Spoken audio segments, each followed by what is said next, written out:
John a grandi, bien sûr, sous les yeux des caméras, parce que c'est comme ça qu'il a vécu. Il a grandi comme ça.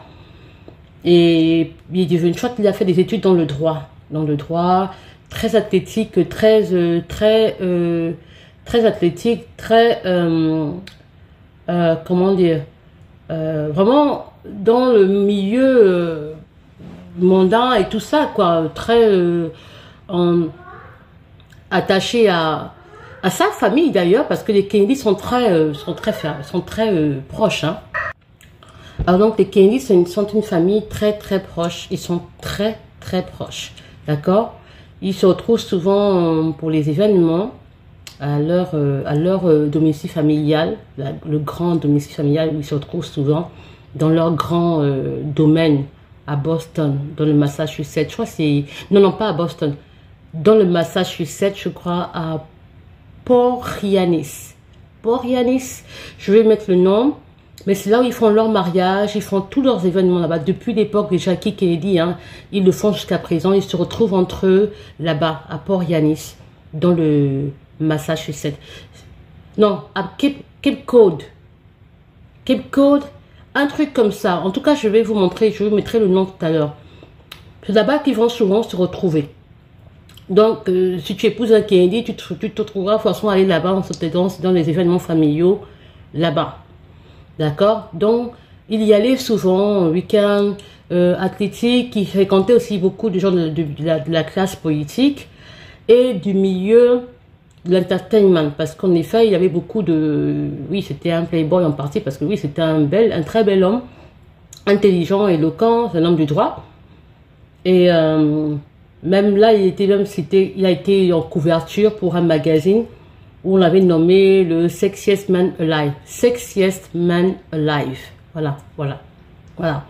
Donc, voilà, il était souvent en milieu avec des stars et tout ça. Donc, toutes ces femmes qu'il fréquentait, finalement, il tombe amoureux de Caroline Bessette, qui est une famille américaine normale, bien. Il y a une classe moyenne, bien, vraiment bien.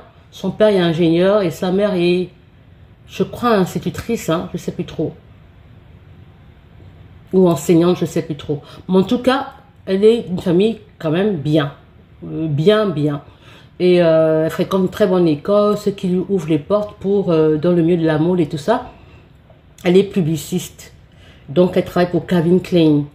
Et pourquoi je parle d'elle, c'est parce qu'en fait, je me rappelle que j'avais écrit un article sur elle, sur sa robe de mariée. La robe de mariée de Caroline Bessette Kennedy était très spéciale parce que le monde a parlé de ça. Les gens voulaient voir ce mariage parce qu'en effet, les gens étaient très contents de savoir que le fils Kennedy allait se marier. Donc, il a épousé une femme qui était tout le contraire du milieu des filles qu'il fréquentait souvent, avec qui il sortait souvent. Vraiment tout le contraire, une fille quand même assez réservée, dans son coin, qui avait un style sobre, élégant, sobre, vraiment standard et tout ça, dans le milieu de la mode. Et je crois qu'il avait rencontré lors d'une visite dans un magasin de, je sais plus trop quoi, quel magasin c'était quoi, Calvin Klein, je ne sais plus, où il cherchait des vêtements pour un événement. Et c'est elle qui l'avait recommandé quoi mettre, et il est tombé vraiment amoureux d'elle dans cette période de temps-là. En fait, ce jour-là qu'il avait rencontré, il est tombé amoureux d'elle. Et comment dire, donc Caroline Bessette était vraiment la fille qui était vraiment crazy in love pour la fille, quoi. Donc ses amis qu'il connaissait, ils disaient non, je suis vraiment sûre, parce que le genre de filles avec qui il sortait, c'était des stars de cinéma et tout ça, elle était carrément l'opposé de tout ça. Il a dit non, c'est vraiment elle que je veux. Et donc, voilà, ils ont commencé à se fréquenter, sauf que parfois, les ex, ça remontait et ça créait un peu des petites tensions entre eux. Mais ce qui était vraiment le problème dans leur relation, c'était surtout les paparazzi, parce que oui, elle ne supportait pas. Lui, il a vécu avec, elle n'a pas vécu dans ça. Donc, bien qu'elle soit du milieu de la mode, elle connaissait en fait sa vie. Enfin, sa vie était une vie plus ou moins privée, vraiment privée. Et voilà un peu. Donc, c'était un peu ça. Alors, elle épouse plus tard. Elle épouse en fait dans des conditions vraiment cachées. Et c'est de la robe dont je parlais, de la robe de Caroline. Et très sobre, mais très élégant.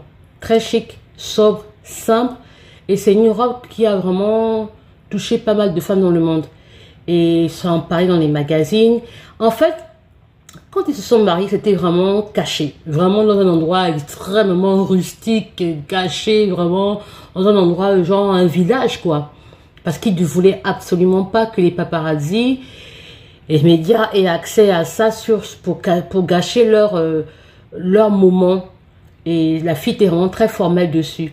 Alors, c'est Caroline qui, en fait, introduira au monde le fashion designer qui est encore tout nouveau, Narciso Rodriguez, que beaucoup de gens connaissent maintenant avec les parfums, les tenues. C'est Caroline Bessette-Kelly qui l'avait découvert et qui l'a en fait mis à la lumière. Parce que c'est lui qui a fait sa robe. Il l'a créé, c'est lui qui a confectionné sa robe. Voilà, un mariage. Et donc, ils sont mariés dans un endroit vraiment simple, vraiment simple. C'était caché du monde. Et c'est quelques jours vraiment plus tard, parce qu'ils savaient que le monde voulait quand même voir cela, qu'ils ont plus ou moins fait sortir des photos qu'ils ont donc partagées à des médias américains, et le monde l'a aimé, et c'était vraiment genre, oh, la robe de Caroline, la robe de Caroline, la robe de Caroline. Non. Alors l'auteur, elle écrit maintenant la relation du couple. Parce que après le mariage, comment ça se passait, pourquoi c'était tellement tendu, pourquoi elles sont fermées tout le temps dans la maison, parce on racontait tellement de choses sur eux qui n'étaient pas vraies. Donc elle a vraiment pris des crises d'angoisse, elles sont fermées, elle avait peur, et donc la relation était sur le point de tomber plus ou moins. C'était du genre, ça n'allait pas du tout, mais John voulait vraiment protéger ça, voulait vraiment se battre pour cette relation.